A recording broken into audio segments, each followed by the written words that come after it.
Second में मोदी ने अगले 1 साल यानी 8,707 घंटे का 3,15,36,000 सेकंड्स का ग्लोबल विजन लॉन्च कर दिया है। अब G20 के फैसलों में मोदी का हथौड़ा चलेगा। ग्लोबल वर्ल्ड ऑर्डर में इंडिया का ही दम दिखेगा।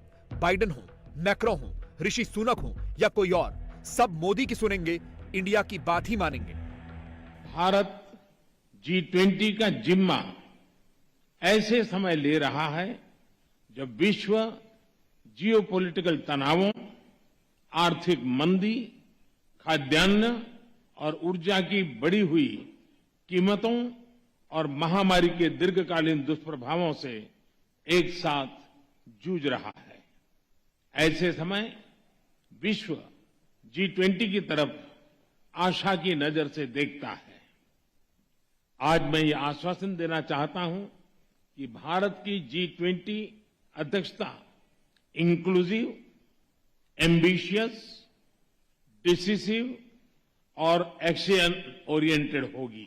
अगले 1 साल में हमारा प्रयत्न रहेगा कि G20 नए विचारों की परिकल्पना के लिए और सामूहिक एक्शन को गति देने के लिए एक ग्लोबल प्राइम मूवर की तरह काम करे।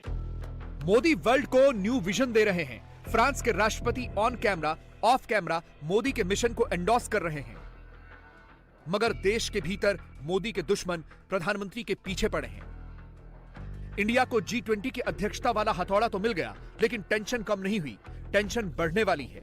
मोदी को एक फ्रंट पर दुनिया को युद्ध के खतरे से बाहर निकालना है, तो दूसरे फ्रंट पर अपने पॉलिटिकल दुश्मनों से निपटना है।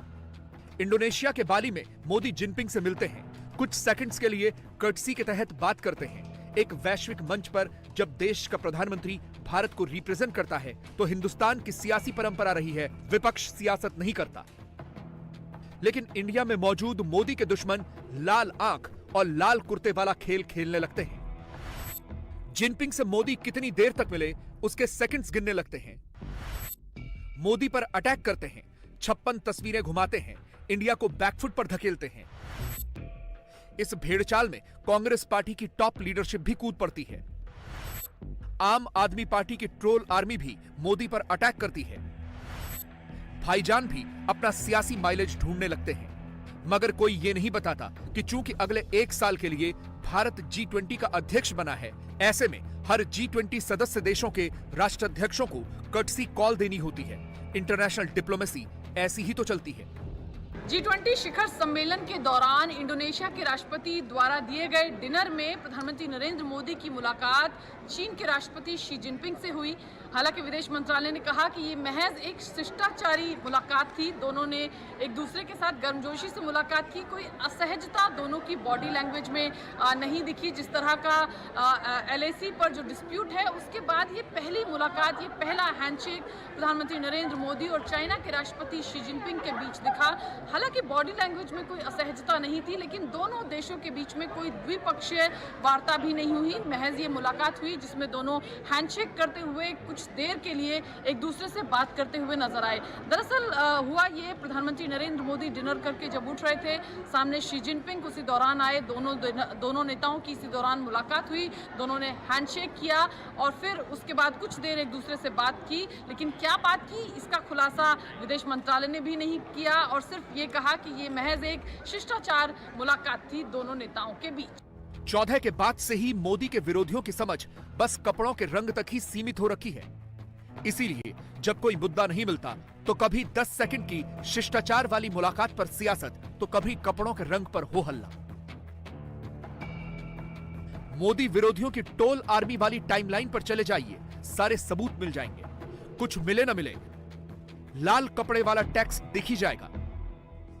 मगर यहां भी कोई आपको सच नहीं बताएगा। जिनपिंग से मुलाकात का सच तो आपने देख लिया, अब लाल रंग के कपड़ों की हकीकत भी सुन लीजिए।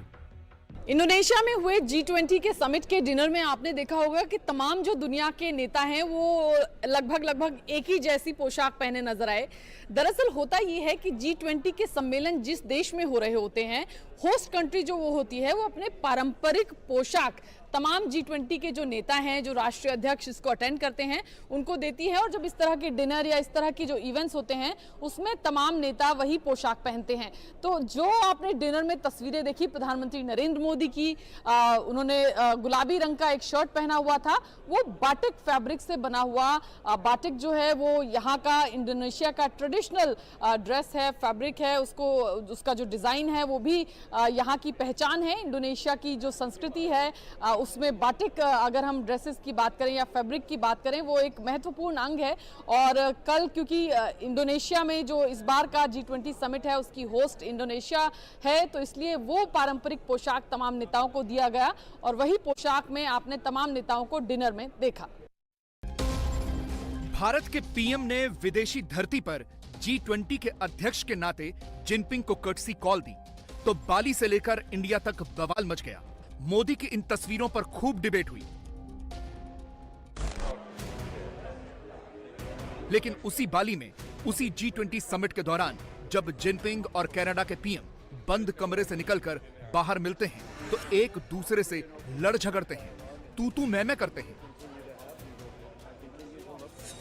जस्टिन ट्रूडो से मिलते वक्त जिनपिंग ने इस बात पर नाराजगी जताई कि मंगलवार को दोनों राष्ट्राध्यक्षों के बीच हुई बातचीत अखबार में कैसे लीक होगी।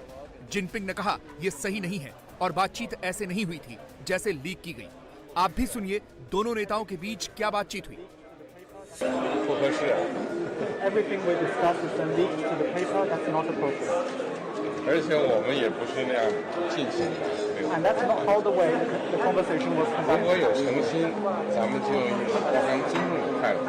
A free and open and frank dialogue, and that is what we will continue to have. We will continue to look to work constructively together, but there will be things we will disagree on, and we will have 一些 to 可以 continue. 建设性，但是创造条件，创造条件。 Let's create the conditions first. 好。 यही फर्क है हिंदुस्तान के PM में और दूसरे देशों के राष्ट्राध्यक्षों में। मोदी तो इसे अच्छी तरह समझते हैं, मगर देश के भीतर मौजूद उनके विरोधी देश हित के मुद्दों पर भी अपनी सियासी लाइन लेंथ खींच देते हैं। मोदी और क्या करते हैं ये भी देख लीजिए। G20 में वो स्पेन के पीएम से मिलते हैं तो हिमाचल का कनाल ब्रास गिफ्ट करते हैं। इंडोनेशिया के राष्ट्रपति को गुजरात में बनी सिल्वर बाउल और किन्नौरी शॉल तोहफे में देते हैं।